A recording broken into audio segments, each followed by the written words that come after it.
The following podcast is brought to you exclusively by the Rad Rob Radio Network.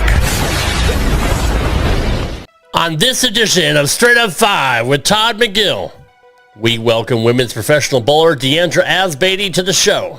Diandra led the University of Nebraska to 2 intercollegiate team titles.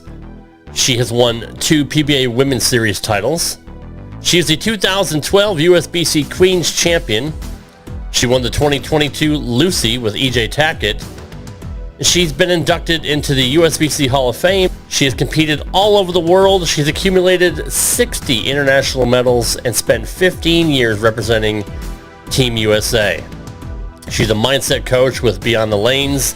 She runs the Elite Youth League. She's an amazing ambassador for the sport of bowling, and we can't wait to have her on, so let's not waste any more time. Straight Up 5 with Todd McGill starts now. This is PBA champion Kyle Troop. Hey y'all, Jacob Ledrup here. Hey guys, Chuck Ritchie here, formerly of Bowl TV. Hey guys, this is Ryan Schaefer of track staff at Valley Bowling Center in Waverly, New York. And you're listening to Straight Up 5. Yo, the boys from Straight Up 5. Todd McGill is one of the nicest people I've ever met. But he doesn't have the best hair in the world. I do. Sorry, bud, but you know the deal. Pick it out. Fear the fro, baby.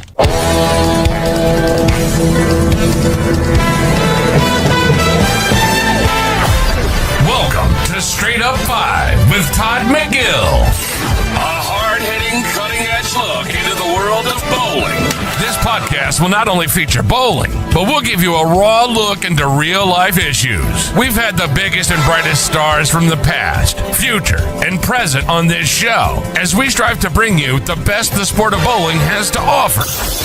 So without further delay, let's introduce you to the host of your show, Rad Rob Francois, and your featured host, Todd McGill.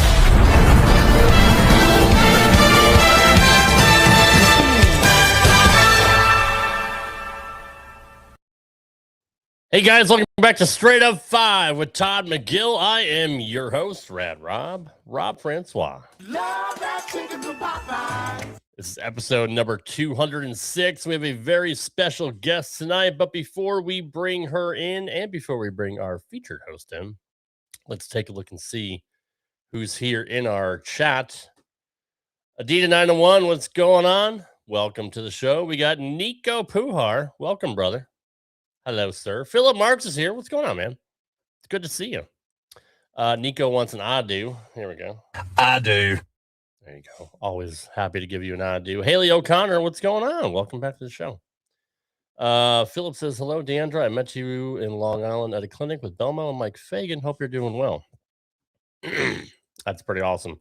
Is Todd driving again? I don't know. We'll have to ask him when we bring him in. I know he just limped in the door is what he texted me, so he'll be here in a second. So while he gets settled in, let's do our normal thing here. And this is actually, I want to say this is a request of Nico, our most recent tribute to the troops here with playing of the this will be fun with the Star Spangled Banner.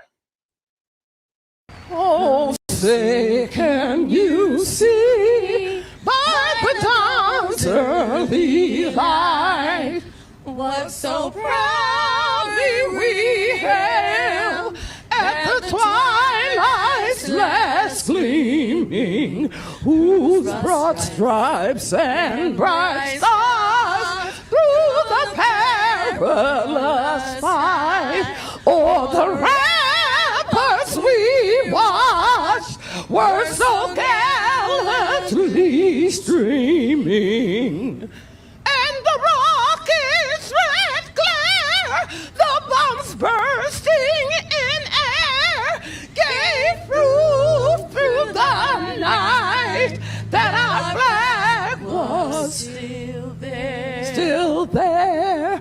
Oh, say does that star-spangled banner yet wave o'er the land of the free and the home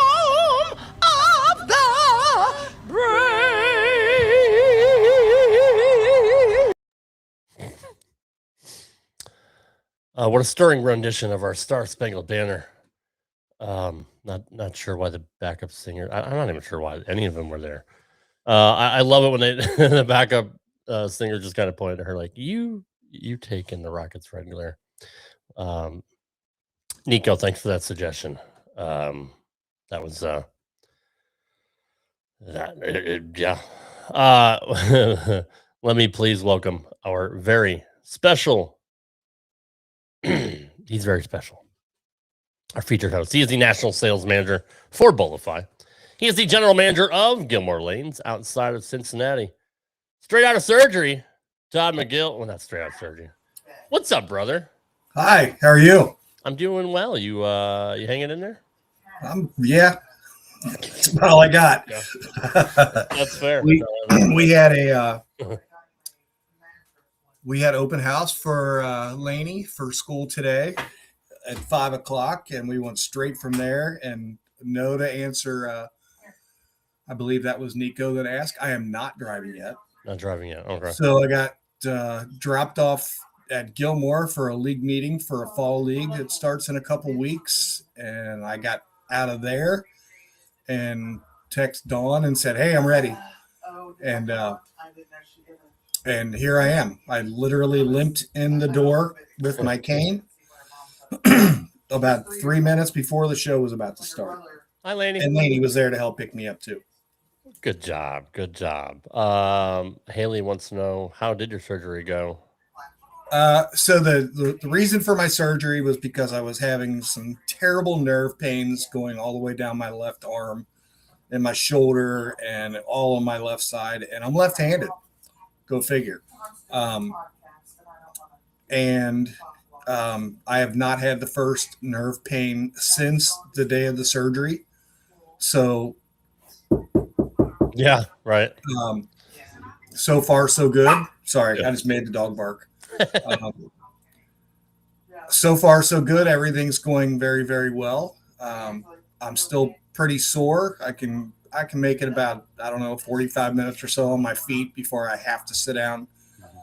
And yes, when I go out in public, I walk with a cane. Around the house, not so much, but when I'm out, just to make sure I have the extra balance and whatnot. And Laney's school has 3 floors on it. And we had to cover all 3 of them today. So the stairs are not my friend. Oh, boy. Yeah, that's rough. So, yeah, I was glad to get here and get in my comfy office chair. So, yeah. So I'm doing good, though. Overall, I feel like I'm doing great. So good. And you got your staples out, right? Staples are out. Thank God. Those were the worst. Yeah, that's rough. I can actually get a little sleep from time to time now when I need to. So that's good. It's a blessing in disguise to get those puppies out because they were no good. I'm sure they were necessary, but I do not recommend. Yeah, exactly. Well, I'm glad you're doing better, man. Yeah, and thank you guys watching that are asking. I appreciate it.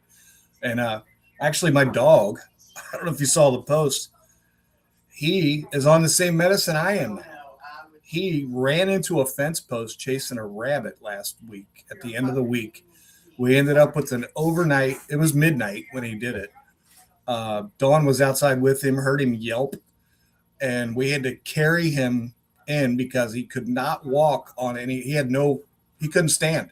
Literally couldn't stand. Yeah. So it was an overnight visit to the vet, which is, so he actually did an issue with a nerve in his neck.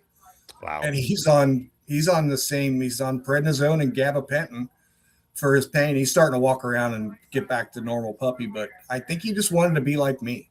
I don't know. Maybe so. Yeah. Well, I mean, he's 10 pounds full grown, but I guess running fast after a rabbit at midnight after it had rained all day, he must have hit it pretty good because he was in a little day. Well, he was in a big days for a little guy. Yeah, no kidding. He's getting better too. So household mash is doing better. That's good. Yeah. That's good. Cram Bones in the house. What's going on, David? Welcome Cram to the Bone. show. We also got Alex Bermudez. Good evening from behind the drill press, Modesto, California. What's going on, brother? Good to see you. I know you didn't ask for it, but he always wants an I do. So I do. There you go. All right, Todd, we have a very special guest tonight. Yes. Always with our new guests, we play a highlight package. So let's take a look at the career from Diandra Asbaty. Asbaty, I always do that. As Diandra Asbaty. Here we go.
Shortage of fist pumps from Brian Voss today.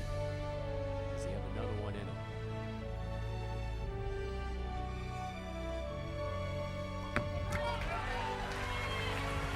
And there's your strike. 7 pins away. The heavy lifting has been done.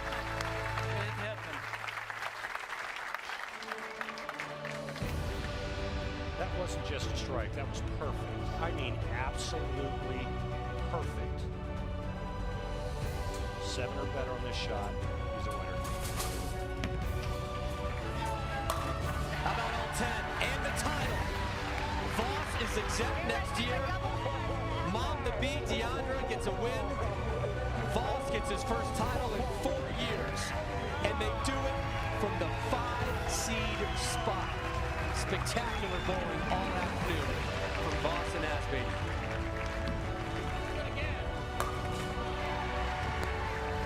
Why not?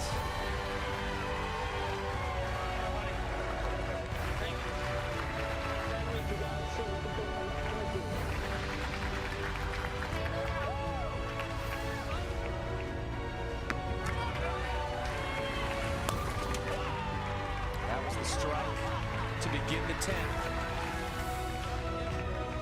There's a big hug from Diandra's niece. Brian Voss's mom here in attendance, as is much of his family. He had that look on his face all day, how important this was to him. And this was...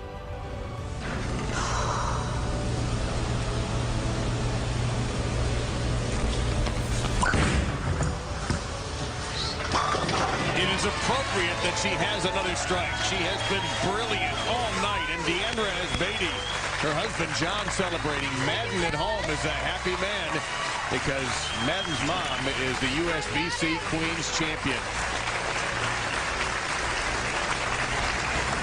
Diandra Asbaty has picked up her first major, and she was brilliant tonight. Diandra Asbaty defeats CDB to take the Queens to $20,000 to Tiara, and she will be a major champion for life.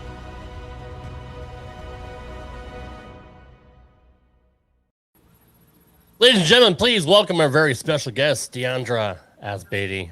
Dee, welcome to the show. Oh my gosh, I'm tearing up. That was a really nice intro. Thanks for digging all that up. Those are some pretty cool memories, though.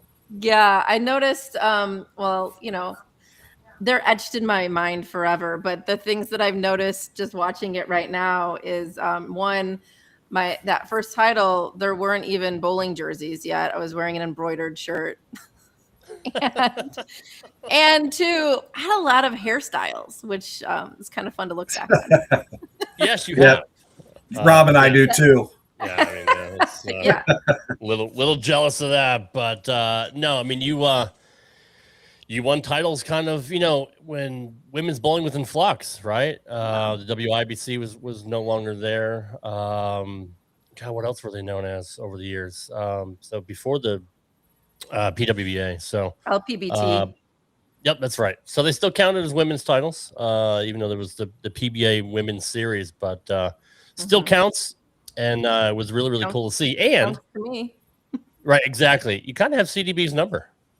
I know. And man, what an honor to have titles against one of the best bowlers that ever will be in women's bowling and a Hall of Famer. And man, you just can't make that up. And to also in the Queens event to have to stand up in the 10th frame and throw the shot to win it is like every little bowler girl's dream. So I'm just so grateful that I got to live it.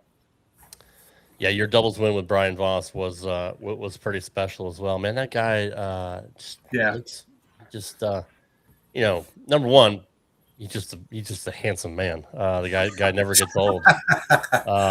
But what a competitor, right? Like even at that point, and he still is to this day. I kind of think it's funny that he beat Belmo, considering how much he hates two-handed bowling. So I'm sure he was happy to kind of stick it to Jason that day. It was also a huge honor for me to bowl with just such a legend. And, it was one of those events, because it was so long ago, a lot of people don't realize that you didn't get to pick your partner. So your partners were determined based on your qualifying. And I think maybe we were both 5th place. It's so long ago, I don't remember. But when I saw that I got to bowl with him, I was like, oh my gosh, this is crazy. And he taught me a lot bowling with him. It was all Baker, which was really, really fun. And there's a moment that happened the game before we were going to, be determined to be on the show, because it was very close coming down to the wire. And it was on, what was it called? Extra Frame. Do you guys remember when PBA had Extra Frame? So it was on Extra Frame. And I just, we were able to get some good frames together. It was very close, and, we could tell and we could feel it. And then in a really crucial frame, the 8th frame, he left a pocket 710.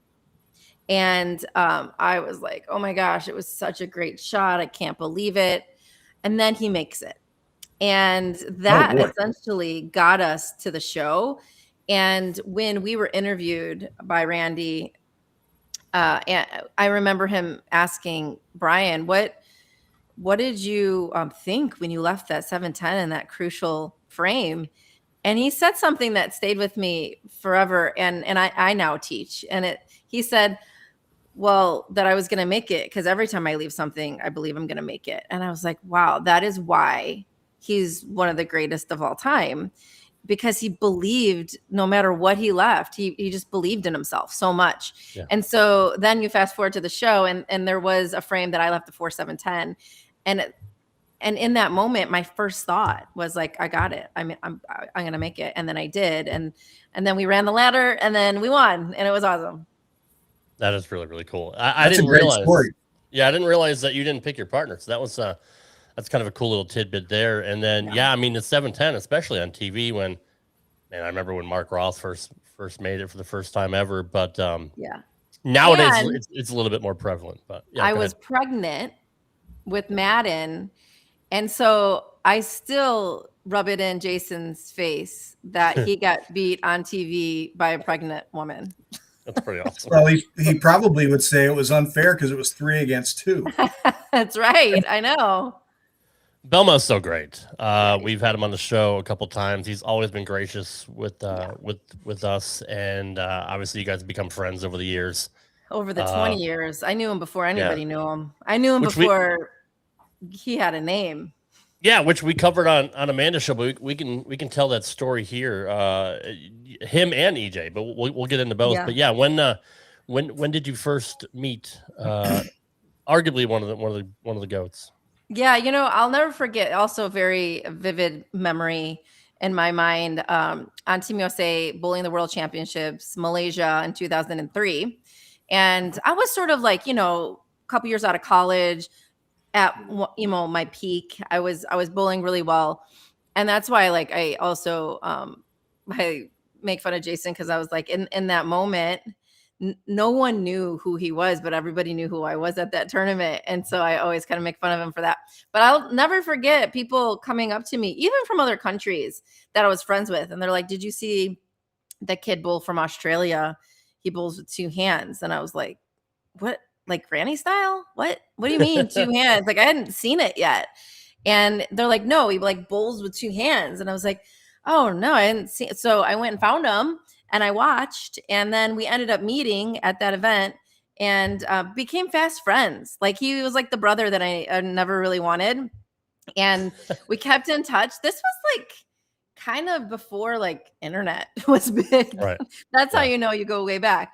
I remember, then I got to meet, so a couple of months later, I got married. And then I think maybe a couple of years later, he got married. And then I became really good friends with his wife, Kimberly. And then he met John. And then, fast forward years, then we actually made a trip to Australia. I got to stay in Orange, New South Wales, which was really cool. I bowled the Australian Open there with him. And we both won it that year, which was really fun. And our firstborns were, I think, 3. Aria was 3. I think Madden also. So that's how long ago it was. But he's always been a great friend of mine. I've really seen him through all the highs and lows, and he's great. His family is amazing. When they come over, they stay at our house. And I just told him I just had a very long conversation with him the other day, and I said, I just want you to know, I don't know if I'm going to be able to convince my family to come back over to Australia because they know how big the spiders are. Like spiders the size of your hand. And my husband hates spiders. So Jason thinks it's funny to sometimes text him photos of the spider that's in his bathroom. And then my son Madden was like, I'm never going there ever. You can't make me. It's a really, really long flight. It's a long flight, but Jason does it all the time. He does, yeah. And then when he flies into Sydney, he drives 4 hours home. That's the craziest part. Yeah. It takes him so long to get there, and then he has to drive 4 hours. Can you even imagine? It's like me finally flying home to Chicago and then driving to Detroit. Right, yeah. I don't want to do that. No, that's rough. And Ever. He told us on the show he doesn't want to bowl the PBA 50. Once he gets to that point, he's like, I'm done. I spend so much time away from my family. Yeah. He has a number in his head of what he wants to accomplish before he gets there, but obviously the time away from home has and maybe that'll change. But I mean, he's pretty adamant about being home with his family. I know. I told Kimberly early on in the year. Sorry about my dog. Okay. I told her early on, I said, you guys just should have a home in the US. And then that way I could see you more and the kids can come over. But they just really love Orange. They, that's their home and that's where their family is. And that means a lot to them. It does for sure. So you knew Belmo before he became the Phenom. Well, you also met EJ Tackett before anybody knew who he was. So when did you first cross paths with EJ? I wish I could remember the year, but I was still bowling team trials for Team USA.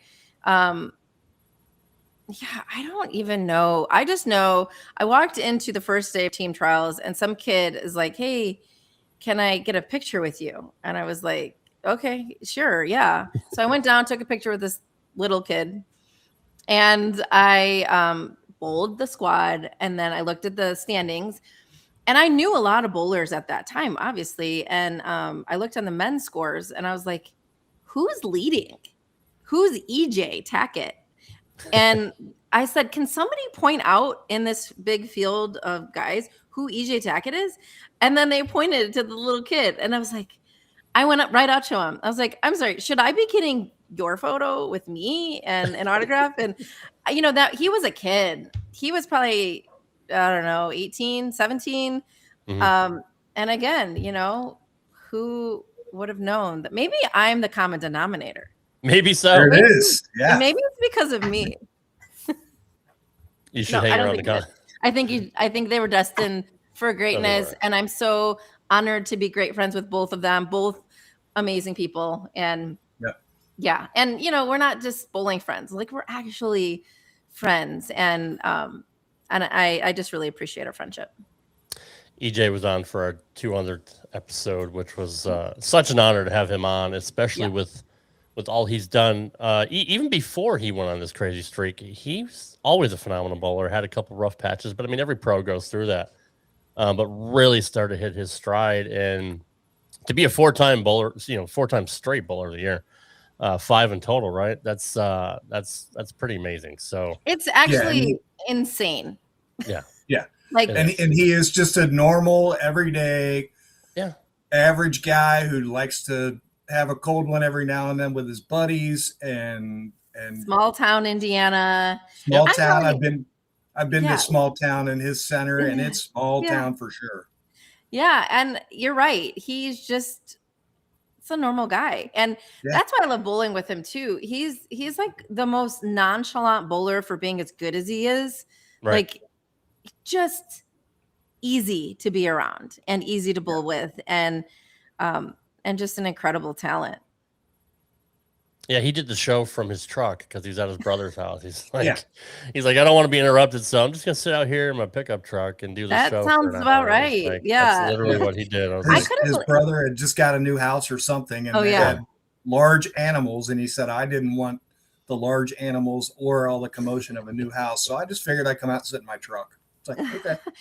Yeah, he loves that truck. We were in Houston, and I was like, "Oh, what do you have next?" And he's like, "Oh, he drove there from Indiana. It was 17 hours, and then he was going to drive to New York like it was no big deal." Wow. And I was like, "By yourself?" And he's like, "Yeah." And I was like, "What do you do besides driving? Like you have to occupy your mind." I'm like, "What?" Yeah. I am not that person. I just put me on the flight and get me there. Yeah. No, I wasn't aware of that. That's crazy. You probably thought to yourself, "You better be cashing some checks, kid, to be able to drive all those miles." Well, he did. Yeah. He's sure. doing all right for himself. He's coming along. He's coming along. No, he'll be all right one day. It is remarkable what he's been able to do and just be the face of bowling, and hopefully inspire people to keep bowling one-handed, because with all the two-handed success, I mean, you look at all the kids coming out of college now. 80% of them, I would say, are two-handers, and it'll probably be even more than that soon. But I'm hoping that, EJ being a traditionalist, that he proves that you don't have to be two-handed to get 550 revs or 600 revs on the ball. So yeah, that's a really good point. There was a girl that bowled a 300 today on the PWBA tour. I saw she bowled two-handed. I coached three kids today. The chances of one of them being two-handed was very good, but not one was. And I even said that to them. I was like, "Oh, I'm really surprised you guys didn't take it up two-handed." And so it's not a total lost art yet. Like people are still doing it. It's still cool. Did you ever have that conversation with Belmo? Like, do you realize what you sparked? Like it's an entire generation. Oh yeah, we've talked about it, and I think when you're in it, you don't see it. And I think that's true for a lot of things. But I have talked to him about the, at a time where there are so many choices for kids to choose sports or video games or whatever. And bowling maybe seemingly going down. This kid comes on the scene and does it a little different. And people are like wanting to call him a cheater, but then also wanting to do it. And so like, it's like the first time I think in bowling where there was this revolution and change in how you got to the line. And I love that I was able to kind of watch that unfold. But he is responsible for so many kids bowling today. Yeah. And on my Elite Youth Tour, I see kids every single month, and very good kids. And I'm telling you, like, they don't bowl two-handed if not for Jason Belmonte. And so what he has done has transcended the game. And I believe it is truly more important than any trophy he's ever hoisted. Like, nobody can say that. Right. People can say they've won that tournament or this tournament 3 times or whatever, but who can say I changed the game? Yeah. It's like Tiger Woods was when he became a phenom playing golf and everybody wanted to go play golf. Mm-hmm. Obviously, nobody could play it like he did, but Belmo did the same thing with bowling as Tiger did with golf. Yeah. Yeah, I would say Mark Ross was the first innovator. You know, he was the first cranker to ever come on tour, and he inspired Pete Weber and so many others. But you're right, like Belmo, obviously he wasn't the originator, but he made it popular with winning as much as he did. Right. I mean, I was friends with Osku. Osku also did it around, I think they're about the same age. So they were both kind of doing this new style at the same time back in the early 2000s. So of course there's other really great two-handed bowlers, but nobody did what Jason did. Nobody can connect like Jason could connect with people. Right. Well, and he still has his detractors, obviously, like Haley is not a Belmo fan. And you're going to get that with any sport. But if you really get to know the guy, like, there's nothing not to like. There isn't. And we said about Pete Weber too. Like, Pete Weber is a killer on the lanes, but off the lanes, you'll be hard pressed to meet anyone who loves the sport more and is nicer than PDW. Take it from somebody who people judged my entire life and people thought that they knew who I was and kind of pointed their finger at me. Like, until you actually take a second to get to know someone, you don't know them. And anybody that meets Jason would like him because he's authentic and he's sincere and he's kind. And he, these people that are Belmo haters, they don't see him giving his ball away to kids when he's had a bad block and he's moving on to the next stop. They don't see what he's done for the Elite Youth Tour. They just don't see it. And so I'm not sure. I think people love to hate, and he does it different, and maybe that rubs people the wrong way, but I appreciate champions. And I don't know a champion that I would say I'm not a fan of. Right.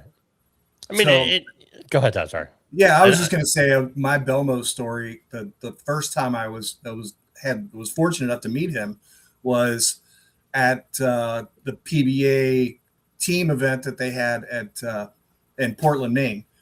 And one of the kids that worked for me at the bowling center I was running just loved Belmo, and he was a young two-hander and was one of the better bowlers around town, at that point. And he was just hanging out after the bowling was done. Everybody gets together at the bowling center. They were just all hanging out, having a beer or whatever. And I went up and introduced myself and told him, like, hey, I've got a kid that works for me. He idolizes you, and he's getting ready to go junior gold, and he's really nervous. I said, could we send a picture to him? He goes, no. And he actually stood there and did a video on my phone talking to him. Hey, it's nice to meet you through the phone. He said, just remember at junior gold, just take a deep breath and make your spares and you're going to be fine. And, addressed him by his name. It was the coolest thing ever. And I sent it to this young man and he was like, how did you make that happen? I said, I didn't even ask him to do that. He did that on his own. Yeah. not every bowler or anybody is going to do things like that. And that's a at good that story. point, And I knew he's first class 100% at that point. There's 1,000 stories like that. Yeah. But nobody sees it. And so they are so quick to hate. I don't even know what they're hating. What are they hating? Because somebody's doing it a little bit different? Okay, well, and really good. Yeah. Technically releasing it with one hand, slow down the video and you'll see he's just getting there a different way. Turns out that that's okay and that's fair and not against any rules.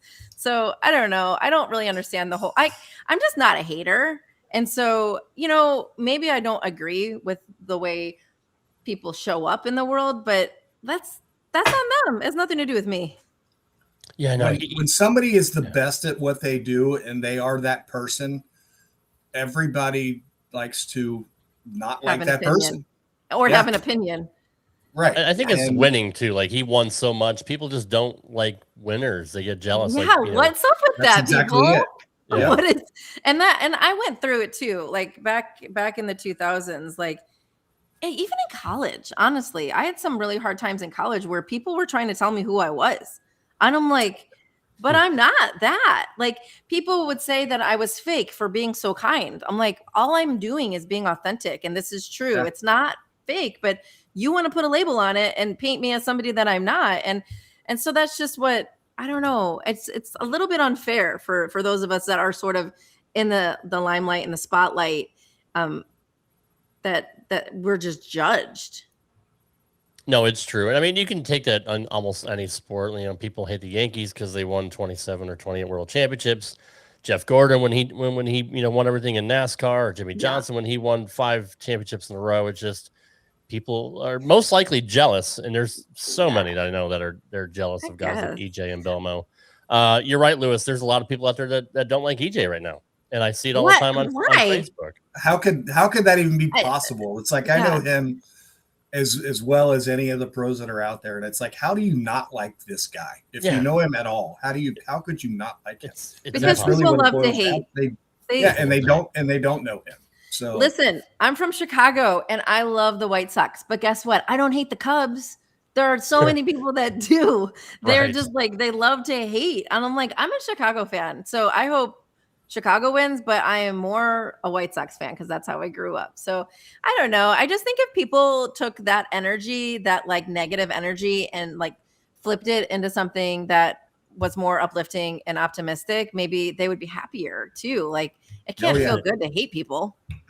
So Belmo told a funny story about that when he was on the show, and he loves to respond to some of the trolls, but somebody had picked on him or said they weren't a big fan of his, and he's a two-handed cheater and all that. And he's like, he took a picture of him with his, I think it was the U.S. Open trophy. One of his trophies, like, oh, I'm sorry, I was too busy shining my trophies.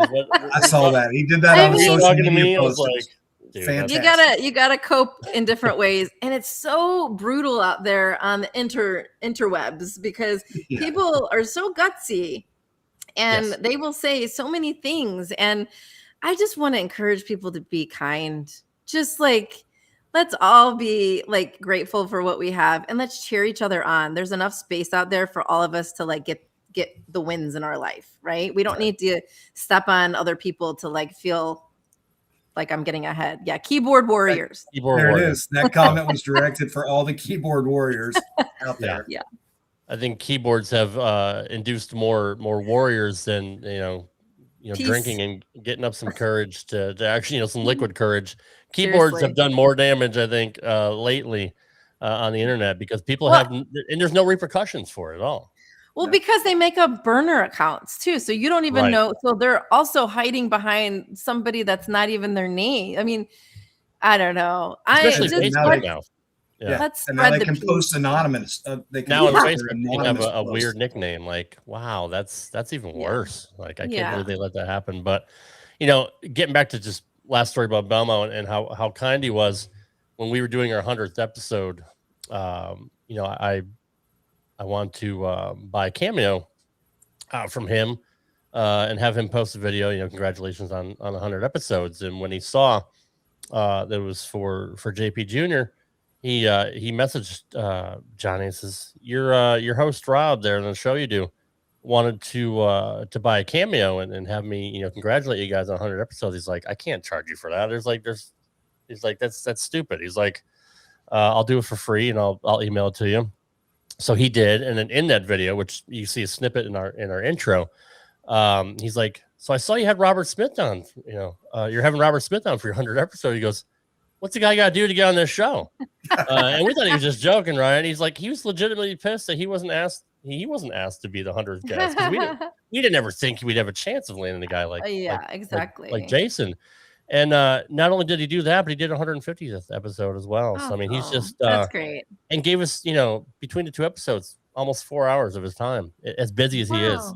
Yeah, and covered just about everything. And he gives 0 F's about what people think, and he also speaks his mind. He's not afraid to be, although he is an ambassador for the sport, he will call stuff out when he thinks it's BS too.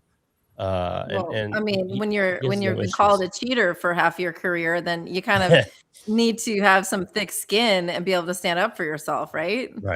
Right. No, you're absolutely right. So, Todd, I'm sorry, but I've been jeopardizing. Amanda never lets me talk, so I never got a chance to ask Diandra all these questions. So, do your thing. It's good. I'm enjoying. If you got something to ask about, just right. No, I when she said she loves the White Sox, and Scott just commented, Scott's not actually working tonight.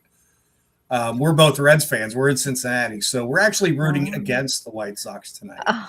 Okay. But from here forward, I will never do that again because. It's okay. But tonight, sorry, we got to root for the Reds. I hope all the teams win. There you go. Yeah, but someone's got to win. I'm someone's got to finish second. Yeah, someone's got to finish second in the two-team race tonight. Yeah, and I don't want the Yankees to ever win. I'm a Red Sox fan. I think I need to. So my son is a very big baseball player. He's in high school, and I see this shirt that a mom wears. I need to get it, and I think it says, "I hope both teams have fun." That's where I'm at. I like that actually. That's and that's hard to find, but I mean that goes back. I mean, even pre-internet. I mean, like, there's so many diehard fans. I grew up a Red Sox fan, so I automatically hate the Yankees. It's just something that my dad kind of bred into me, growing up in the it's 80s. in your blood. That's right. It's in my blood. Yeah. But no, they're going through their own spell right now after winning like 27 out of 30, and now they're back to 8 games out of first. I'm like, well, White Sox are good again. Well lasted, right? Well, yeah, that's true. I mean, there's some lean years for Chicago sports fans. I know. Lately. And, it's really made us tougher. That's why we have so much grit. It has. The winters, no, that's true.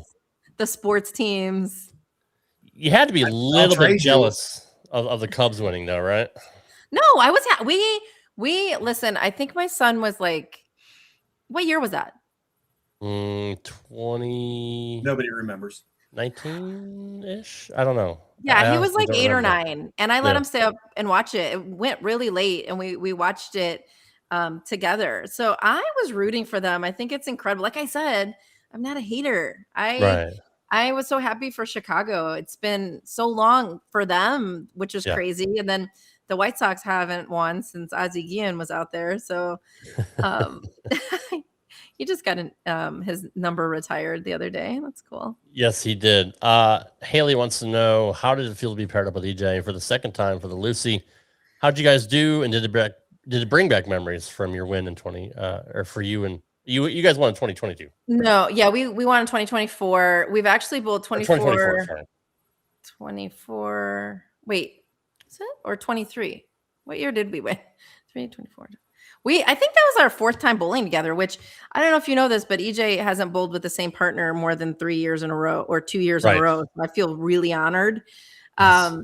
We bowled, we always have fun. And it was, they were difficult. We bowled the last squad, and it was really interesting because I'm really good at not looking at the scores, but I could tell the scoring pace was a little lower. In qualifying, we bowled 7 games, and he bowled pretty good. I bowled okay. I think I was like 23 over for 7 games, and I was feeling like it was okay. And then someone told me that I was second in the whole squad, girls. Second girl. The number one, well, I think it was like she was like 23 over. or I was 20 and she was 23 over. And I was like, wow, they were that hard. And so EJ, I think, was third in the squad and I was second, and we qualified in 18th. Oh, wow. Oh, so yikes. That's crazy. So that last squad was super tricky.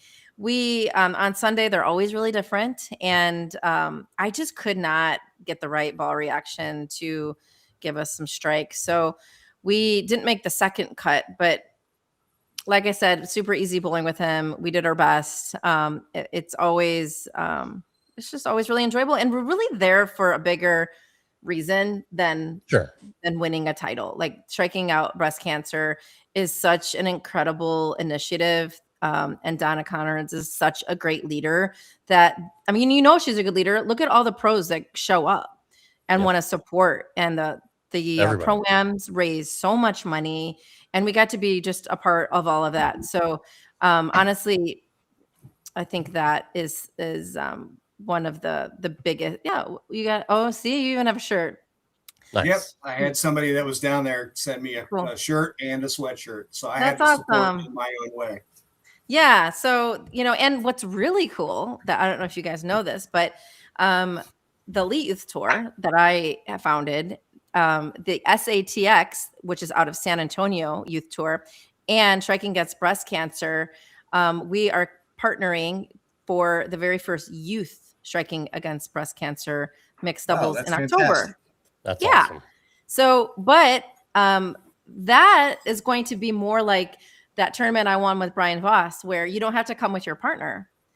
Because a lot of kids, it's going to be hard. Like a lot of them are flying in, and maybe you don't have somebody that is going to also fly in. So we're going to do it where however you qualify, that's who you're going to get to bowl with. So I am honored to be able to have that going in October with SATX and Striking Against Breast Cancer and the Elite Youth Tour. It's going to be really cool. What a great way to be able to make the field larger by doing it that way. Yeah, and I think get so more too. kids to get to know. I mean, you can, kids make friends they don't even know they have, Yeah. I think that's a great format.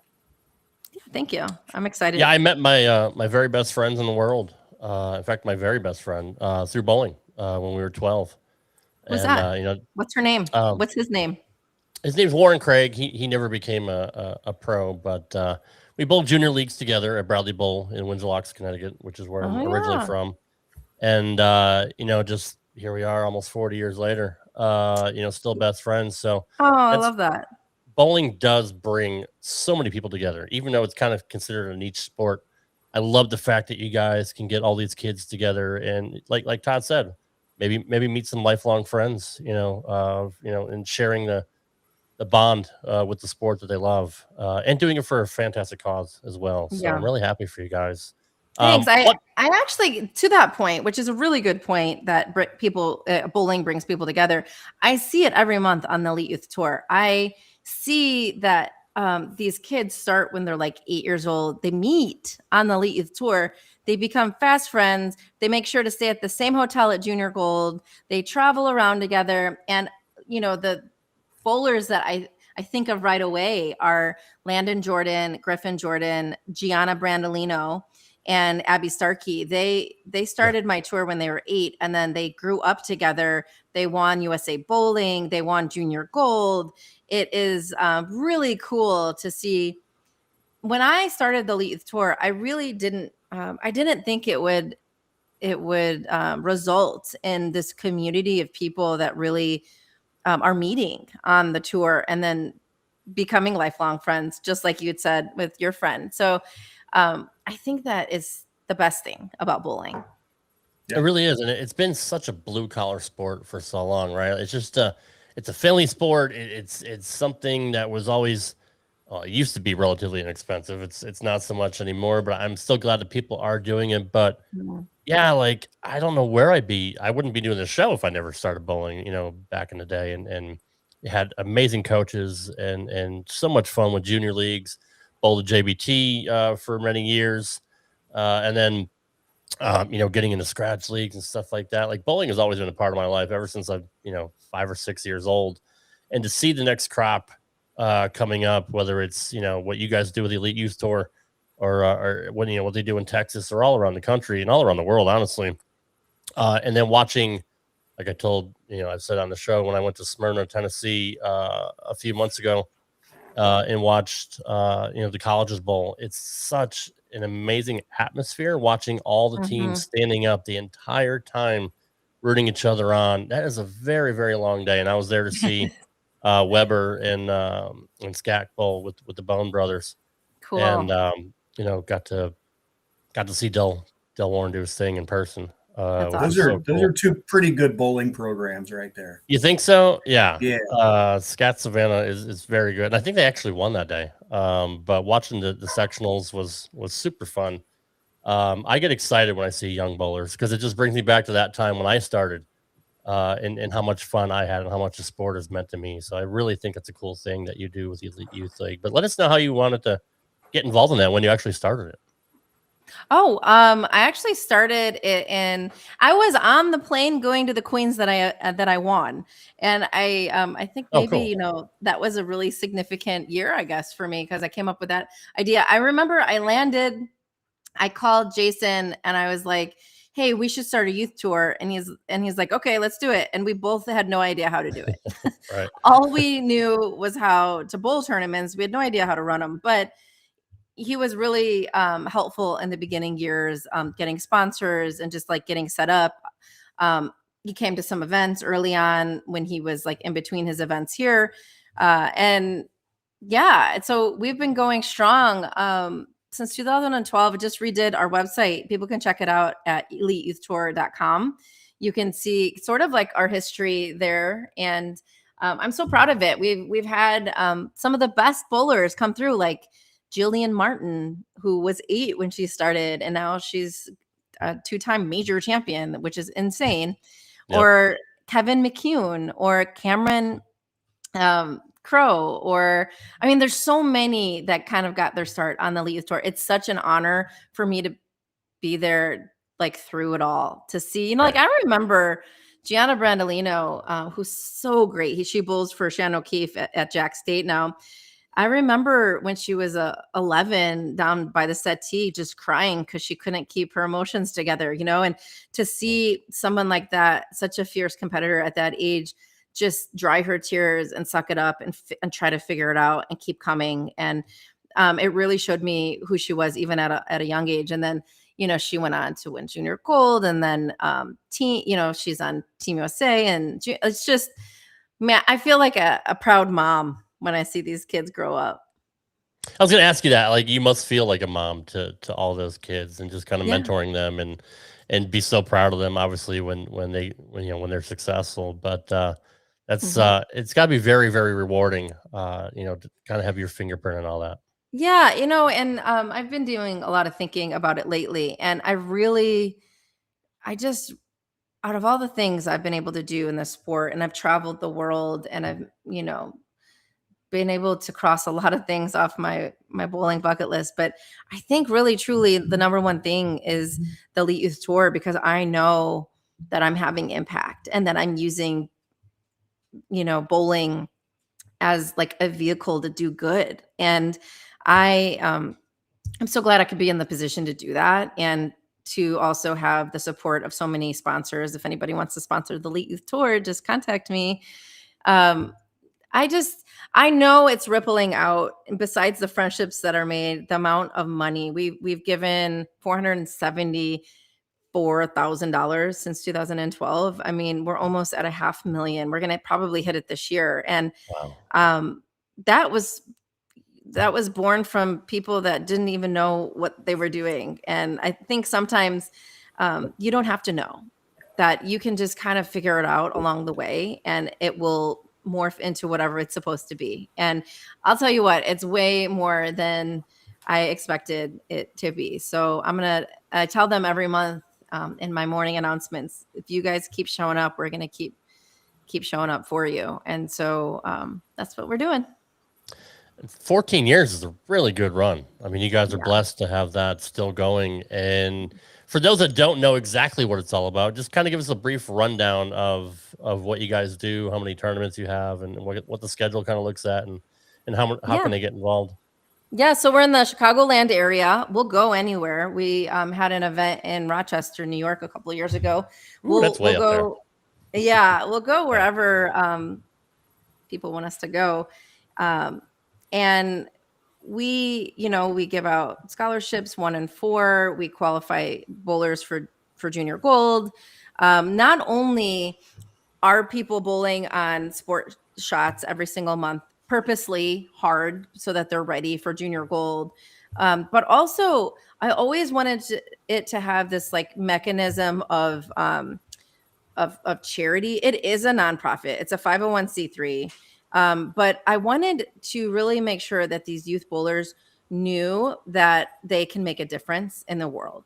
And so every month we partner with another nonprofit to just amplify the impact. It could be a coat drive, it could be a book drive, it could be striking against breast cancer. It could be a toiletry drive for the Veterans Hospital or a women's shelter. But every month, everybody knows what the social change on the lanes is, and they just show up. And I think sometimes people think, especially kids, they think, well, this isn't going to matter. This thing that I'm bringing isn't going to matter. But then they bring it, and then they see a whole table full of this little thing that everybody brought. And they know that this is going to have impact. This is going to change people's lives, people that don't have the things that you have. And so the Elite Youth Tour is more than a great place to become a great bowler. It is, it's a leadership organization. It's, how you show up in the world and what kind of impact you're having. And I think in a lot of ways, that's even more important than the champions at the end of the event. And I love that. I love the fact you actually, partner up with local charities and do, drives and all that, because, again, not just helping kids is rewarding, but obviously helping the less fortunate is also rewarding as well. So I really commend you for doing all that. That's fantastic. Really, it really is cool. Yeah, we even had an event. You don't have to do that. No, and I also want people to know that just because, like I said, you don't know how to do it. I didn't know how to like partner with other. You figure it out, and you sometimes you stumble along the way, and that's okay. Last year we had a great event, and I invited special Olympic bowlers to it, and so we had our event going on this side of the house, and then we had these lanes that they were bowling like a team tournament, and I had trophies made for them, and they were just so excited to be there, and it really gave these kids an opportunity to sort of like, root on these bowlers, these special needs bowlers. And man, I'm just so lucky I can do what I do. I really love that. I really do. How can people get involved if they want to sponsor the Elite Youth Tour? Yeah, you can find it at eliteyouthtour.com. There's a sponsors tab. You can contact me if you have any questions about it. You can do that through the website too. I just spent many months redesigning that website, so I'm really proud of it. Should be pretty easy to find things. And if you're in the, I say in the area, but there are people that fly in for the events. Our big event is coming up in September. Battle Royale, and you can sign up online. Right now it's a 2-day event. Normally it's just Saturday events, but it's going to be 3 5-game blocks on patterns developed by John Janowitz. I don't know, maybe you guys have heard of him. He's okay. He's pretty too. good. He's pretty good. So he does me a huge favor every year, and he develops the patterns that the kids bowl on for Battle Royale. So that's pretty special too. Who better, right, than JJ? I know. No. Yeah, I love that you're having a bowl on something difficult to start out, because I didn't have that when I was a kid. There wasn't a literal. I don't even know how to say it, but there's so many different lane patterns, so many different oil patterns, and that can be designed, and you could change them. You could do so many. You couldn't do that when I was younger. So and there wasn't even high school bowling then. That's how old I am, but there wasn't the opportunity to go out and learn on all these patterns. And when I started doing my tournaments that I run here in town, whether it's for youth or adults, I put them on tough, and it makes people so much better. They don't realize, even the adults that don't bowl on hard stuff, and you put them on a tough pattern, they don't realize how much it makes them better when they do go to their league night and bowl on their house shot. And it exposes their weaknesses, because there's lots of room for error on house shots. And so you can throw it bad and be rewarded, but you can't on these hard patterns. And so it's not for everyone. I think some people, they show up and they're just like, and they freak out. And I am there to tell these kids, like, it's supposed to be hard. This is the point, because if you can figure this out, then when you go to junior gold, you're going to be more prepared. So Scott says the left side's always easy, so it wouldn't have mattered. Yeah, that's my best friend, by the way. The left side's always easy, so it wouldn't have mattered. He's rage baiting you. I've learned that from my son. He is. Scott, isn't there a fire you have to go take care of or something? No, Greg Tack does the same thing in the Northeast. He puts out sport shots for all his youth leagues and tournaments because he wants them to be prepared for the next level. And you honestly, don't get to skip to the good part. You can't just. Right. And this is what people don't realize. They see all their favorite pros winning on TV and they just think they woke up that way. They're just great bowlers. They don't see the journey, but the journey consists of a lot of really hard times and a lot of picking yourself up off of the floor and tears. And you have to, in order to get to it, you have to go through it. Yeah. No, you're right about that. And almost, you're almost a feeder system for colleges, which is obviously a feeder system for the pros as well. So it's kind of good to see that progression from, younger bowlers up to college bowlers. And eventually with the breakout years that we saw this year on the men's tour was pretty ridiculous. Pretty cool.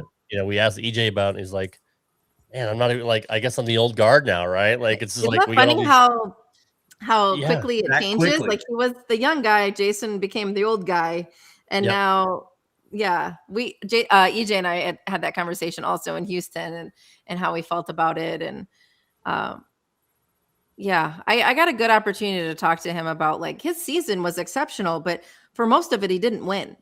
And so how do you keep the right mindset? It's so hard to win, but he kept putting himself in position to win. And I think that's sometimes even more impressive that he's always in contention.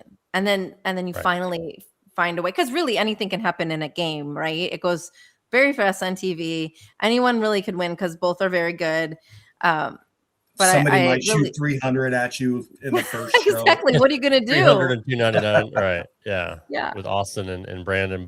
And then to see him win that tournament, that he's won so many times in a row to kind of clinch, to kind of put all the doubt aside and get that title, because without it, he wouldn't have won player of the year, because that's just part of the rules now. So to see him do it the way he did is just typical EJ fashion. Yeah. Very dramatic. Right. But if you ask him about it, he's like, it was cool. Yeah. I was like, all right.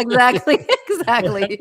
Yeah, I did it. I did that thing. Championship in a row. Like, your kid was there. It's no big deal. But when he won that show, go ahead. Same thing. Like in Houston, I didn't really realize that he was going for to break the all-time average record, and the Lucy was counting. And so I thought that was he was just super nonchalant. I'm sure it was on his mind in some way. And then when he finished, he had enough, and it's really crazy.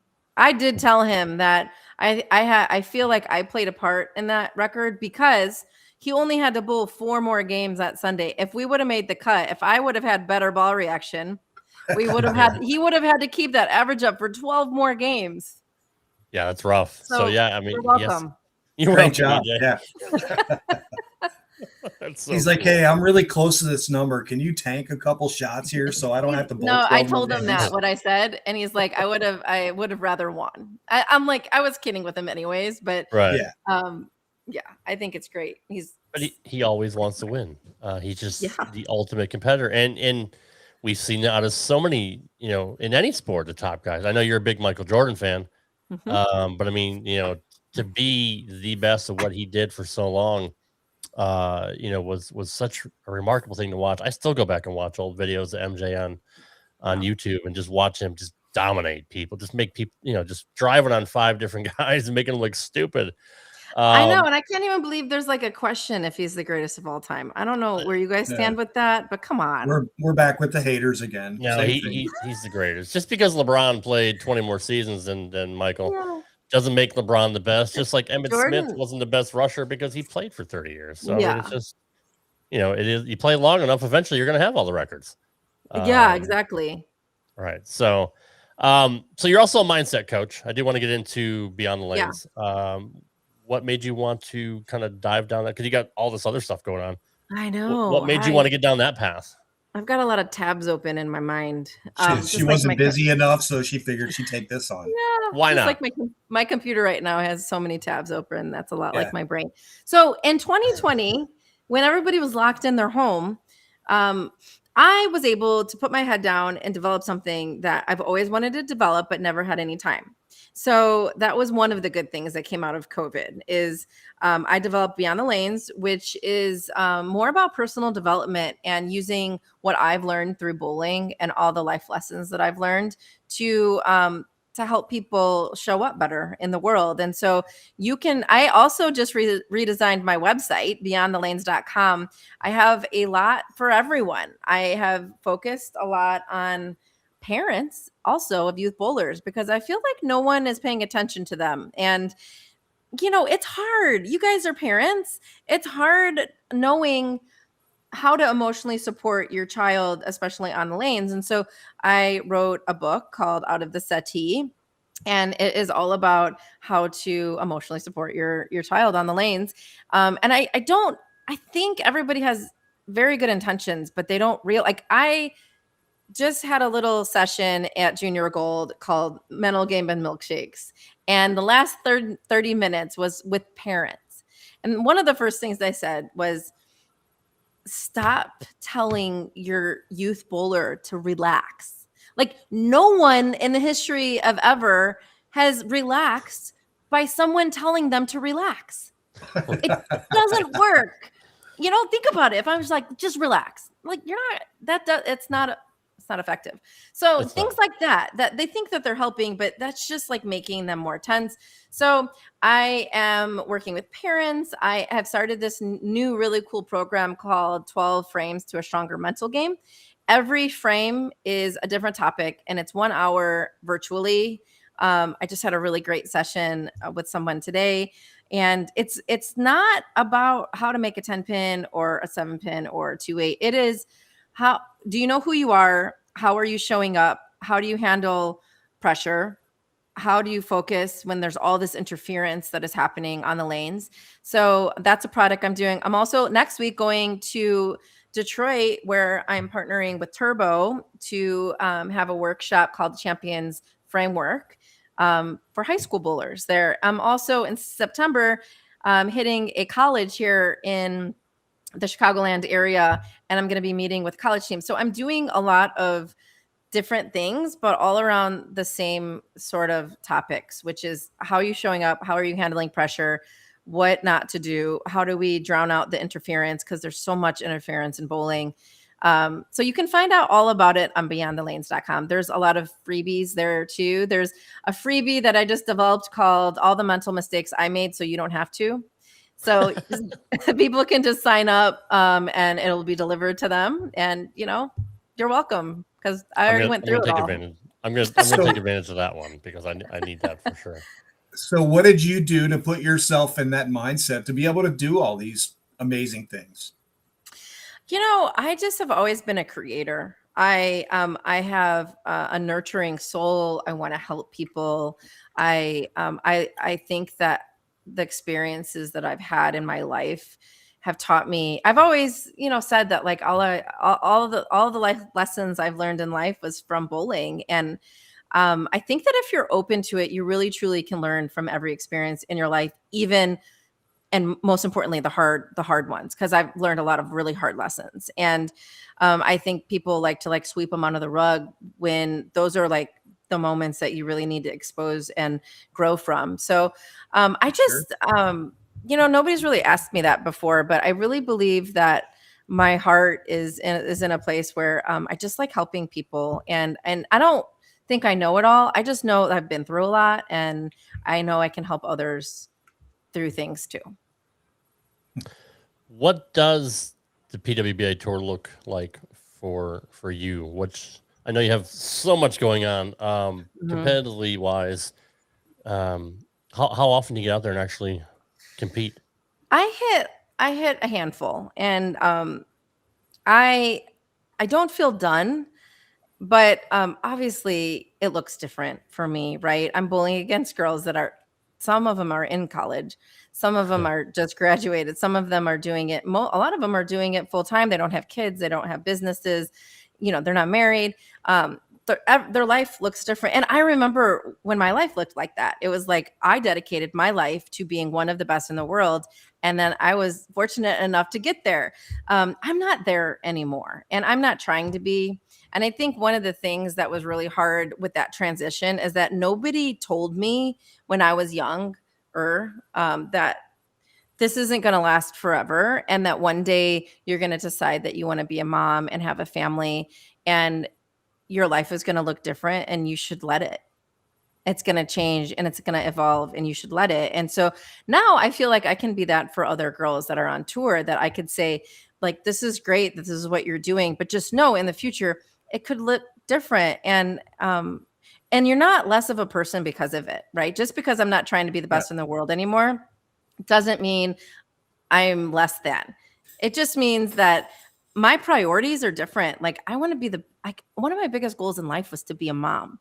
And I just want to be a great mom, and I don't want to miss a moment. And so I'm not willing to bowl the tour if it means that I'm going to miss the baseball game, all of the baseball games and all of the dance recitals and whatever. And so I feel like I can still bowl a handful, and I feel competitive. It's hard out there. It's hard. And sometimes I'm the oldest one. Right. Yes. And literally last year there was a tournament I bowled, and Kelly and Liz weren't there. And I was like, wow, I legit am the oldest here. And I'm not weird about my age. I just, cause I'm experienced, but I know what it takes to win.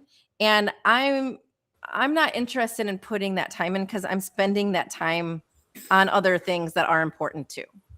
Right. My daughter's trying to. Does she want to be on? Sneak in the room here. What's her name? Her name's Addison. Oh, she can't hear because you have your headphones on. The headphones on. Hey, you want to come say hi? I think she does. Right. Well, she's been sneaking in that door. She does it all the time. She thinks she's covert. Sadly, Lainey is not home, so she. Oh, Lainey's not home. She was here. I have a 10-year-old, and they always say hi to each other when we're on the show. Maybe they can start a podcast. Oh, that'd be great. That would be something. I bet eventually they would. Yeah, Addie turns 8 here on Sunday. So happy birthday. She's a Leo. Andrew says happy birthday. I'm a Leo. Oh, you are? Nice. Yeah. Yeah. Same. I'm a Gemini. So my sister's a Gemini. I have issues. Two-faced. Yes. But no, she's excited. She just started 2nd grade this week. So awesome. Yeah, we're excited. She loves I wouldn't say she loves school, but she tolerates it. So she's very opinionated. So if you just ask her. Good. She's a leader then. She is. Well, see, the funny story behind that is my wife was in labor for like 36 hours. So she should have been born on August 15th, which was the cutoff for school, but August 16th, 5 hours late. And wow. So they held her back a year before she started K4 or K5. Interesting. So, but now she's the oldest person and will be, in all her classes. So That's not a terrible thing, though. Oh, a 2nd grader repeated this year. Well, that is just. Except that guy. Okay. Well, you're almost the oldest. Anyway, the moral of the story is holding your back actually worked out. Yeah. Good. Oh, I'm sorry. Okay. But no, it's she'll be the first one to get her license, and she'll be she is a leader. In fact, she actually won an award in 1st grade for being a classroom leader. So love that. Yeah. And she's an only child like me, so the apple doesn't fall too far from the tree. She's a go-getter, very creative. But get a bowling ball in that hand. Yes, we're working on that. I definitely want her to at least try bowling. I'm not going to force it down her throat, but yeah, we'll see. She likes basketball, right? No, not anymore. Not today. Not today. Maybe tomorrow. Maybe tomorrow things will change. But So, I mean, it's good that you're involved with everything you do, and you don't feel the need to kind of go out there and have to perform. You just kind of do it whenever you Yeah. want to. I have So, nothing to prove. right, that's exactly right. And the Yeah. fact that you're happy with that, and Yeah. you're content with what you're doing, and enjoy helping others is really cool. Like I said in the intro of the show, you're such a great ambassador for the sport, and Thank you. we appreciate everything that you do for the sport that we love. And I also love that you had so much international success as well. Yeah. That's a really cool thing too. Tim Mack was obviously huge in the international world too, and kind of bringing bowling to so many different countries. So Yeah, I traveled That's with a him a bunch. did you really? Yeah, Yeah, he kind of he's awesome. showed us the way, and yeah, I've been friends with him since I was a teenager, I Forever. think. Yeah, Yeah. He is a awesome. first class individual. He Facts. is. That guy Yeah. is something else. He really Yeah. is. And unfortunately, he's been going through his issues with I know. with what's going on, but he still wants to be out there. I talked to him a couple of weeks ago, actually last Yeah. week. When we learned that Butters passed away, and I asked him if he could make a video or say something, but he was out in Vegas, so it's good to see him getting back out in the Mhm. swing of things. But were you friends with Jacob Butters at all?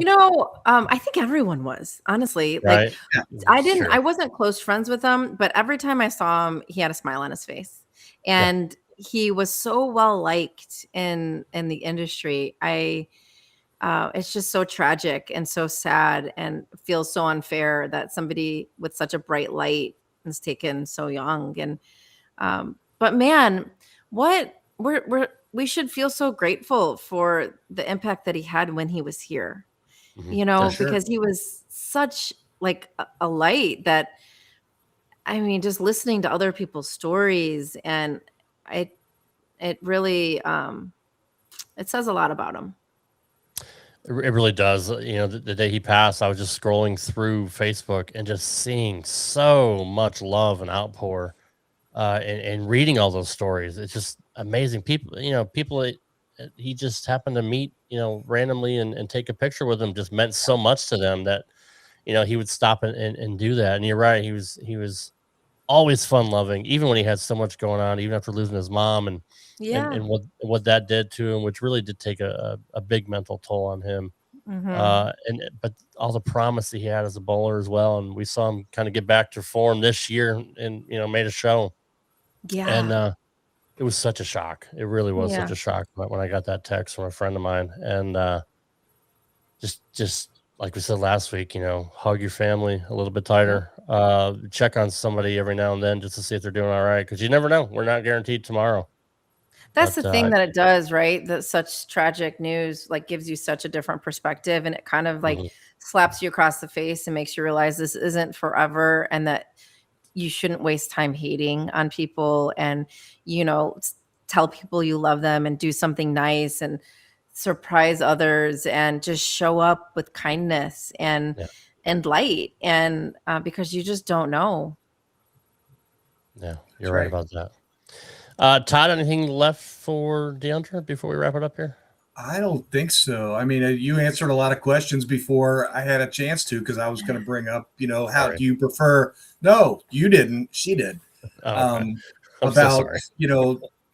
easier patterns and harder patterns. What do you prefer? And, you got into that with the Elite Youth Tour, so I already know your answer. Yeah.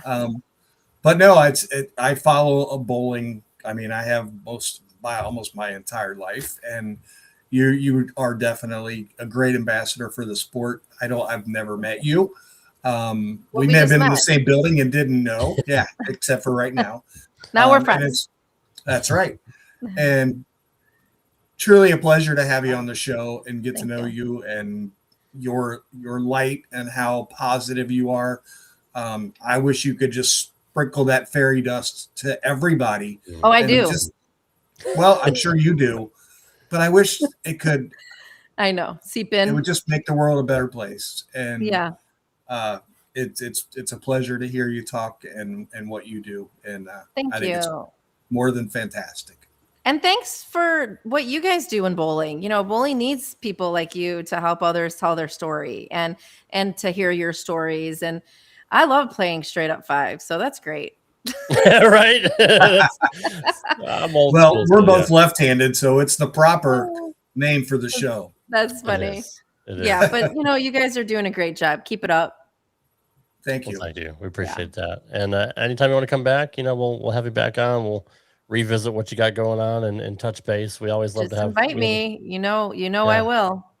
Well, I appreciate that. I know a guy in the Cincinnati area that likes to help run tournaments, so the Elite Youth Tour coming down to Cincinnati might not be a terrible idea. Yeah. Is that where you are? Cincinnati? Yeah, Okay. not You very know, far away. actually just today was talking to Natalie Tackett and Zach's fiance, Kayla Crawford, about having an Elite Youth Tour at Easy Bowl at his center, which is pretty close to Ohio, right? We've made the trip up there a couple times. I went up for a tournament, and we actually ran a tournament in that center right after we put the strings in. Awesome. Just to go check it out. I would love to bring my team and my community there. So you'll have to tell all your Ohio friends to come and see us if we do. Absolutely. I will help spread the word whenever I see that happen. I'll have to follow your tour. Yeah. I've got a page that is my tournament page that has many thousands of followers and people on it. So I will go on and grab your tour stuff and make sure I spread it out there. And you know, you never know. I might get a few kids coming from Ohio to come bowl your stuff. So Jillian Martin made the trip every month from Ohio to Chicago, and look at how she turned out. She's pretty good too. She's not bad. She is not bad. I mean, it did not work. That's true. That's very true. Well, Diandra, thanks for being on. Thanks for giving us almost an hour and a half of your time. It was so welcome. So good to finally actually ask you questions. So I'm sorry I hogged the show, Todd, but no, you're fine. Like I said, Amanda never lets me speak on Reset and Rise. So I was still out of breath from walking in with my cane from the. Yeah, I'm so glad the surgery worked. That's really good. So far so good. Yeah, thank you. Great. Yeah, because he had to give a bowling because of it, and hopefully with this he can come back to it eventually. Hopefully so. Yeah. I mean, I have a 10-year-old daughter who loves to play sports. She loves her softball, and quite frankly, I want to get myself back to be able to go outside and be able to toss the ball with her. Yeah, and exactly. have fun. And quite frankly, that to me, that's way more important than bowling is. Yeah, my life involves bowling. I work in a bowling center. I work for Bowlify. I have two full-time jobs that involve bowling. So I got to make time for my daughter, and I want to spend that time with her while I can. And you want to feel good when you're doing it. That's exactly what I said before. I had 2 knee surgeries. I was bone on bone. And I've never had a surgery in my life before it. And so, but that's what I kept saying. I was like, this isn't even about bowling. This is about quality of life. Like I want to be able to 100%. walk in Europe with my kids and not have to stop because mom has to sit down. And same with you. As soon as I healed, I have 0 knee pain now, which is actually incredible. So, you know, this is the hard part of it, but you'll heal and then so good luck. And I, you know, she kept saying, Daddy, I wish you could help coach our team.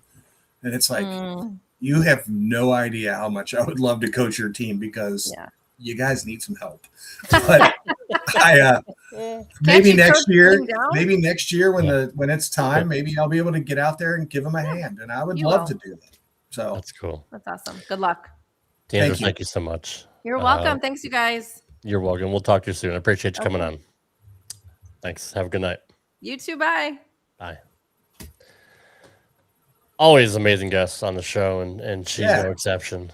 Very, very cool. I love how much she gives back to the sport, and you know, being parents ourselves, you know, it's just so cool to see her get involved with the kids as well. That's that warms my heart as a She's a pretty amazing individual. That's the first time I've had a chance to listen to her talk about what she does and whatnot. What an amazing individual.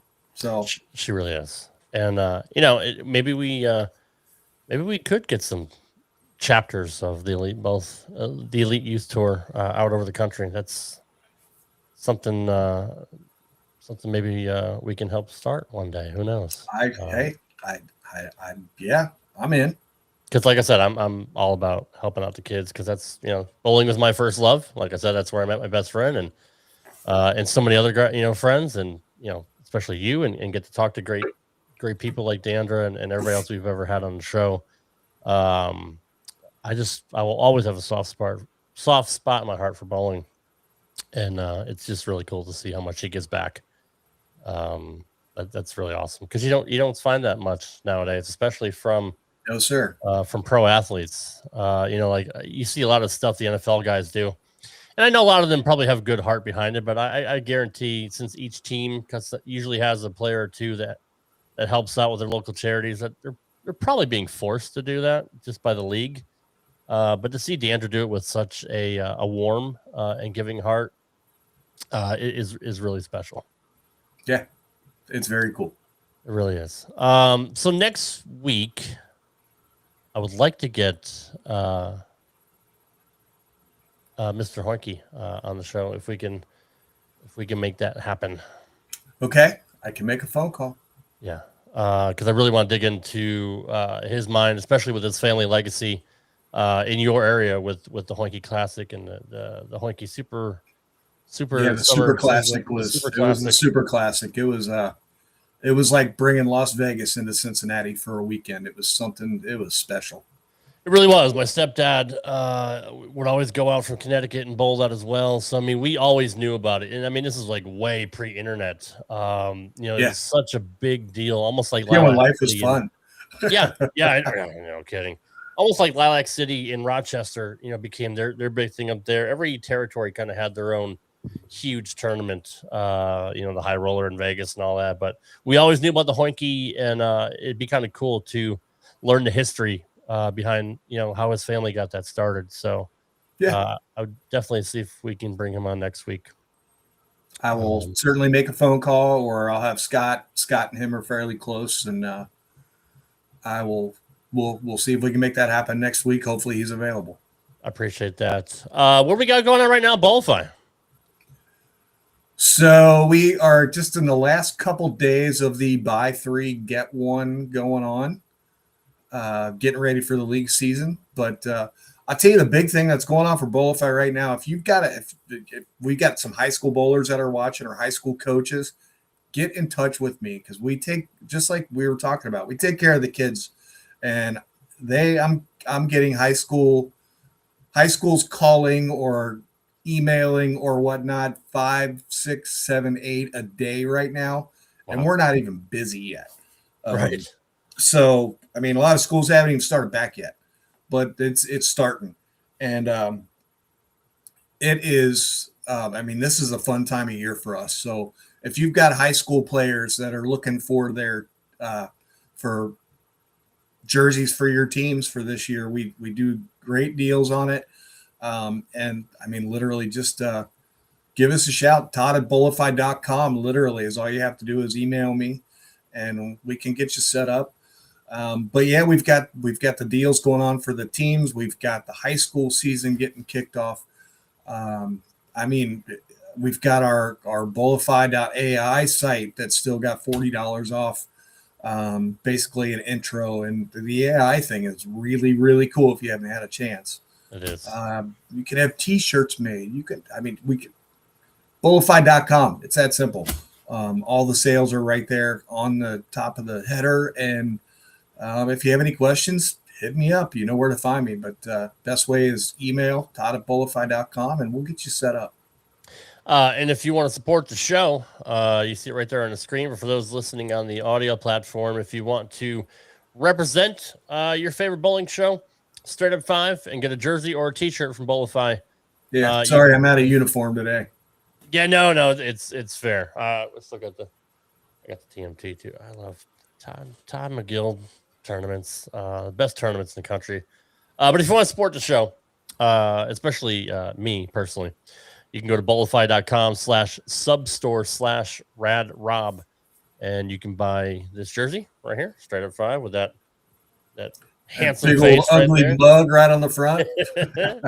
Or you can buy a t-shirt if you want to represent Straight Up 5. And I'm going to add more stuff to my sub store other than that, just so you guys can have a little bit more selections. But there's so many different jerseys on Bowlify.com. who, in my opinion, make the best jerseys in the game, and really just give back to a great company that does a lot for the sport as well. Sure. And we do have to mention Coolwick as well, even though they're a competitor. They were gracious enough to I don't know if they took the idea from what I mentioned last week, but they're offering Jacob Buttriff jerseys, and all proceeds go to his GoFundMe, which I'm also going to put at the bottom of the screen here if you want to celebrate and give back to Jacob's family to kind of help them offset a lot of costs they're dealing with him passing away. You can go to GoFundMe.com/F/celebrating Jacob Buttriff's life and legacy. And it's amazing to see how many people have donated to that already. But Todd also has his own design he's going to put up on Bolify here as soon as we get it approved. That will also help out with that cause, and we'll announce that. It's approved. I just have it on my phone right now to show, but I don't know if you can get a better shot of it on your screen or not. I should have thought of that beforehand. I didn't think I've been so. Unfortunately, I'll just do the same thing you did. We'll just give you a preview. Waddle Waddle Crank Smash RIP Butters # straight up 5. That's a really cool design. So we're gonna get that up on Bolify and give back to Jacob's family as well. So 100% is what the plan is for that. That's awesome. I do appreciate that. Well, so does I do. Kyle appreciates that as well. Speaking of Kyle, we have a tournament coming up in November. We do. November 14th. We are going to be at Kingpin Lanes in Louisville, Kentucky. That's for you, Scott. Dr. Ocho's in the house. Louisville. What's up, Ouch? Who came up with that cool name, straight up 5? Yeah, that was actually Ocho. Did I'll give him credit for that. Anyway, sorry. Thanks, Och. We are going to be in Louisville, Kentucky for a big fundraiser that Kyle and I work together on every year now. This is the 5th year. $50 to get in. We have 160 paid bowlers already. Wow. Right. That's a lot. And it's August 12th. Yeah. So, and this thing's not till November 14th. August, September, October. We have 3 months still to get less than 100 bowlers, about 90 bowlers. And we'll get them. So if anybody is interested in getting involved in that tournament, there's an event page out there for the Kyle Troop No Tap fundraiser. And I mean, literally you can put a $25 deposit down to hold your spot and then pay the rest when you get there that day. You don't even need to pay the whole 50, or you can. I have 2 groups that are coming down of at least 40 bowlers. They've each paid for 40 bowlers already. Dang. And one guy told me he'll probably have 60. And then I usually get a large crowd that comes from just in pretty much within our bowling center that comes down every year. So, and that I usually generate that when the fall leagues get started, which haven't started yet. So this thing is going to fill up. So if you want a spot, you can message me on Facebook. You can go to the event page. Or you can just and I'll get the for next week. Actually, Rob, why don't we do this and we can get the Cash App and Venmo posted up there. Say it's for the Kyle Troop tournament. I put you in. That's all you got to do. And then the last thing you have to do is show up and have fun that day. But we have some incredible things that we do silent auctions on. Lots of raffle baskets, lots of bowling balls, lots of bowling memorabilia. Bowl strike to win some money, 50-50 raffles. It's just a great day. Last year, we were just over $20,000 we raised in that, just off of that day. And we have a goal this year of 25. And Kyle and I are both pretty driven to make that happen. And his wife, Brianna, as well. So we're going to make it happen. So if you want to be part of that day, if you want to meet Kyle. I do. You're going to be there. I'm going to be there. So it's a great day. It's a lot of fun. It's fast paced. It's a 9-pin no tap, and just come down and enjoy the day and meet some really great people that just like to give back. Really, this whole thing Kyle and Brianna put together and started doing, and every penny that's earned off of this, they go around and they go shopping, and they buy Christmas for kids that may not have otherwise had it or not much of one. And that's what this is for. Just incredible. If you're looking for the event page, it's a picture of me standing next to Kyle holding a gift, wearing Santa suits. You'll know you're there once you see that, and you can go right into the event page and post that you want a bowl and send in your deposit, and that's it. That's gonna be fun. I can't wait. I can't wait to see all that in person and help you guys out. With the bowling center is an incredible place. Is it? Cool. Yeah, Kingpin Lane's in Louisville. If you haven't been there, if you're a bowler and you're going through the Louisville area and you want to see it, one of the coolest bowling centers you're going to see. It's right there. How's their food? Food's fantastic. It's top of the line. They have two different kinds of restaurants. One's more of the snack bar kind of thing, and then they also have the steak, baked potato place inside the store or place too. So it's kidding. That's cool. It's pretty amazing. I'm looking forward to it. Not that I'm eating much lately anyway with these freaking shots that I'm on, but I'm about a month and a half in. I'm down 20 pounds. So I'm 3 pounds away from, or 4 pounds away from getting below 300. So it's been a long time since I've been that low. So hopefully the Saturday's weigh-in, I'll get down below 300. And I feel much better anyway. It's just less inflammation. My blood sugar's down to like 96, and I used to go around 180. That's awesome. So it's controlled now. Yeah, it sucks kind of being nauseous, a lot because it slows down your digestion. But Manjaro's worked for me. Yeah, surprised Rob asked about food. It honestly, like taking the shots has kind of ruined food for me because I eat like this much now. Yeah, the portions get smaller, right? Like that much, so I get full super easier because like I said, it slows down your digestion. So it's definitely helped with that. It's helped cut a lot of cravings out. Yeah, I'm excited. I want to get back on the lanes because it's such a chore now. Being heavy and with arthritis and all that, and it's just harder. So that's a big thing I want to do once I get a little bit more weight off is get back on the lanes and finally drill up that effect tour that Chuck Ritchie sent me last year. Yeah, that's a bowling ball that's never going to get old. He gave me the right it's never going to get old.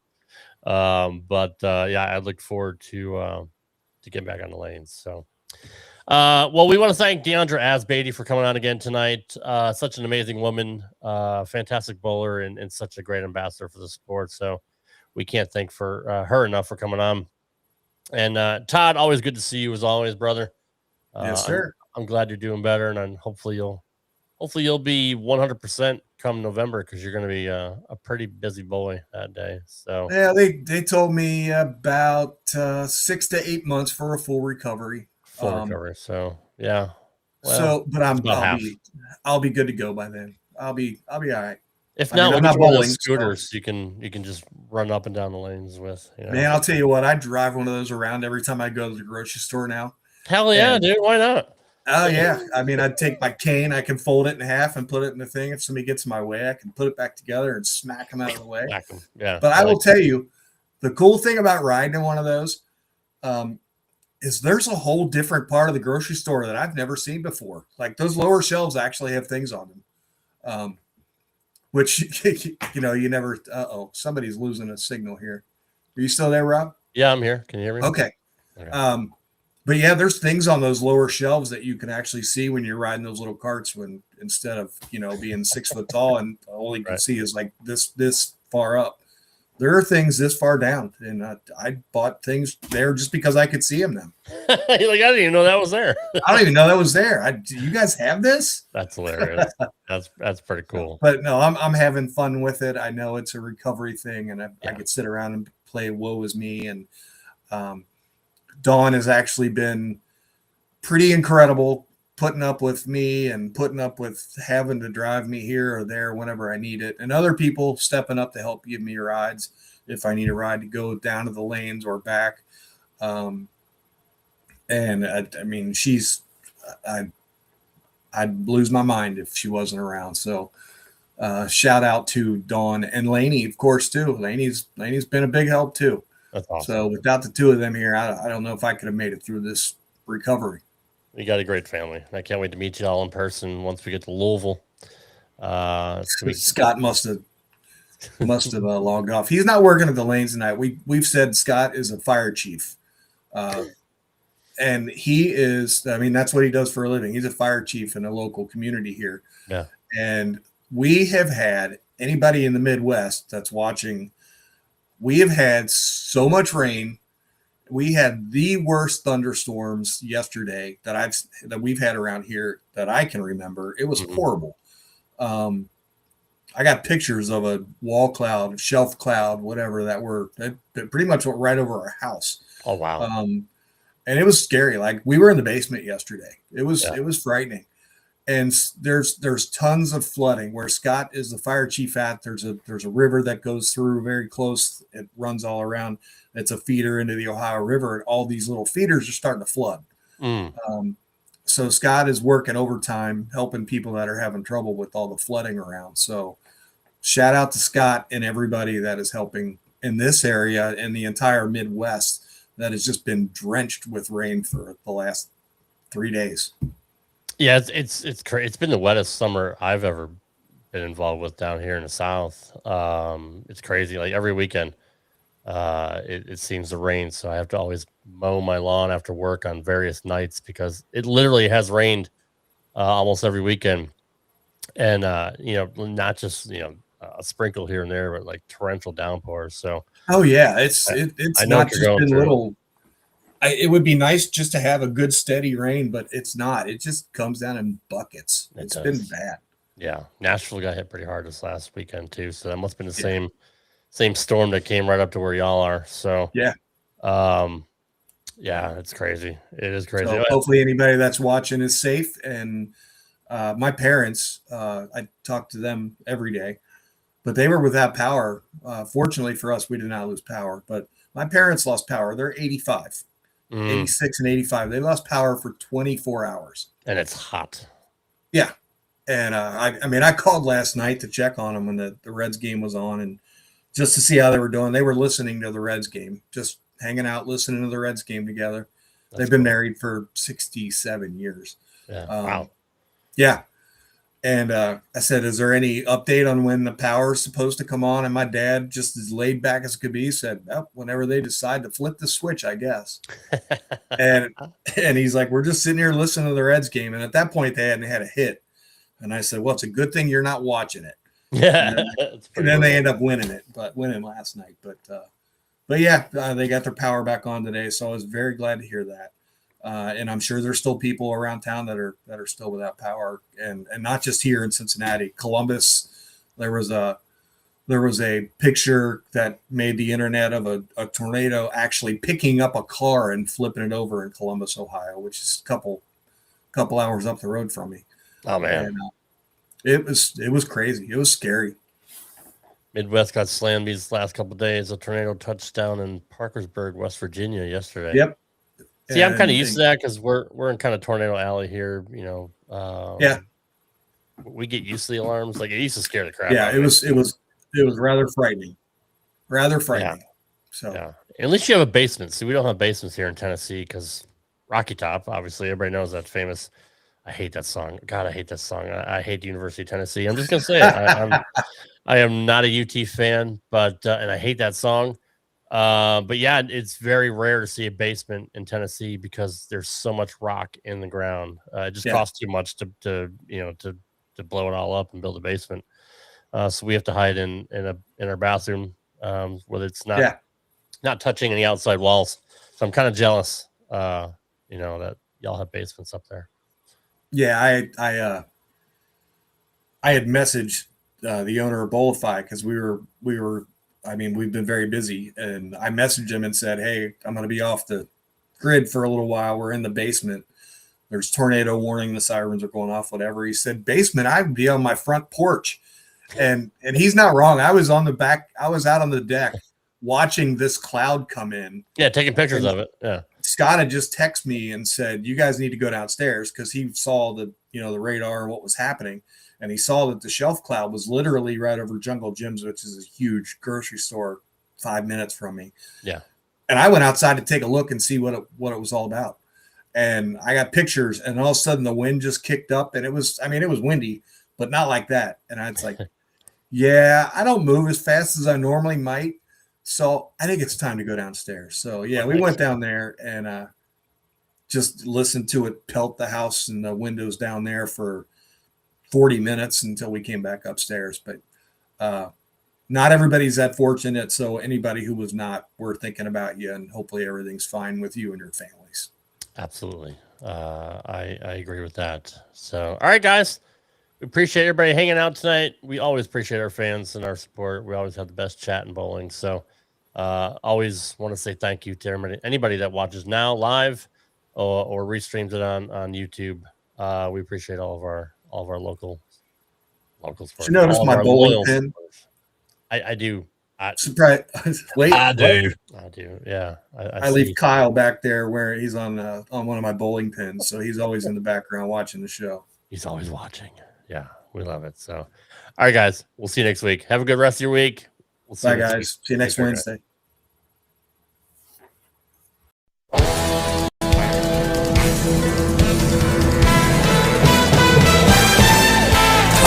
Thanks for watching Straight Up 5 with Todd McGill.